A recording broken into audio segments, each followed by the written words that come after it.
नमस्कार, मी सुषमा तुमचं माझ्या चॅनलवर पुन्हा एकदा खूप खूप स्वागत करत आहे. तर आज आपण बनवायचं आहे काजू पनीर मटार मसाला. एकदम अस्सल कोल्हापुरी पद्धतीनं म्हणजेच एकदम झणझणीत अशी ही भाजी असणार आहे आणि तीच भाजी आपण कशी बनवायची ते बघणार आहोत. चवीला एकदम भन्नाट लागेल आणि प्रत्येकाला चल मस्त असा ठसकेबाज हा भाजी असणार आहे. चला तर मग रेसिपीला सुरू करूया. सगळ्यात पहिल्यांदा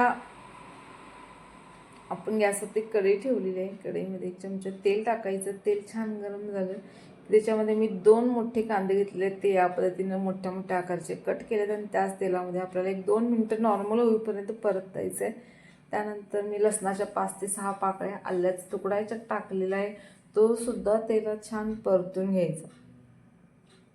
तर त्यानंतर आपण याच्यामध्ये 2 टोमॅटो घेतले मोठ्या आकाराचे. ते सुद्धा थोडे मोठे मोठे कट केले. ते सुद्धा याच्यामध्ये टाकायचं आणि ते सुद्धा तेलात छानसं परतून घ्यायचं. तर हे तेलात आपल्याला 3 ते 4 मिनटं अगदी नरम होईपर्यंत परतायचं आहे. त्यानंतर मी याच्यामध्ये 1 लाल मिरची टाकलेली आहे. ती सुद्धा आपण परतून घ्यायची आणि त्यानंतर हे थंड झाले की याच्या मिक्सरला आपण याची प्युरी बनवायची आहे.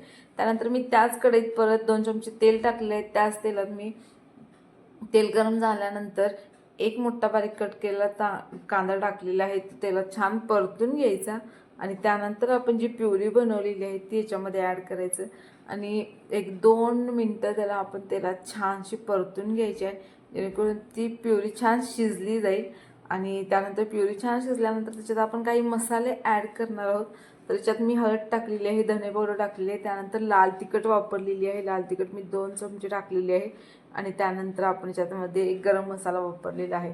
तर लाल तिखट तुम्ही तुमच्या चवीनुसार थोडंसं कमी जास्त करू शकता. आणि आपल्याला ही भाजी मस्त अशी झणझणीत अस्सल कोल्हापुरी पद्धतीनं करायची, त्यामुळे आपण लाल तिखट थोडंसं याच्यामध्ये जास्त टाकलेलं आहे.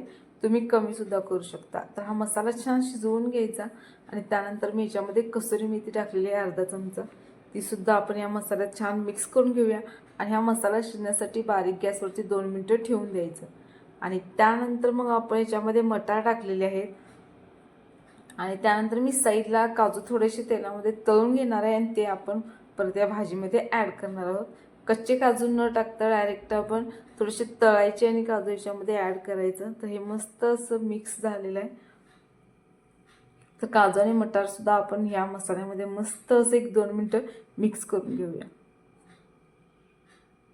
आणि त्यानंतर मग आपण याच्यामध्ये आता पनीर टाकायचं आहे.